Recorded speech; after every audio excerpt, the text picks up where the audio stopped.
Yeah. Well, one of the first things that should happen is that there should be government programs and so forth to teach germ theory to people right across Australia. And I think this should even happen in mainstream, but most mainstream people know that usually their mothers have convinced them that there's little gobbledygooks that, you know, if you don't wash my hands, that are going to make me sick. And most mainstream people are totally convinced about that, even if they've never seen live bacteria. But if you come from a community that's pre-germ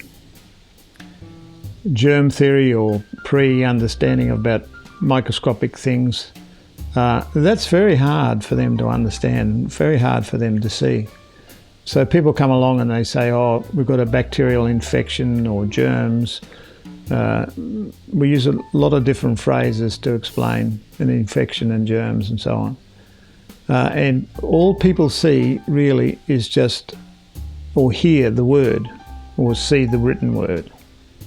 They do not get an image of little living animals, which I like to call them, germs, bacteria, whatever, viruses and so forth.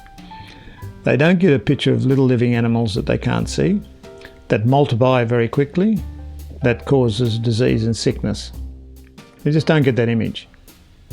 So if germ theory was taught the way that we've learned to teach it here in Arnhem Land, took us many years to understand how the people were seeing it or not seeing it before we could put the right steps in place for them to learn germ theory very quickly, you know, in under an hour.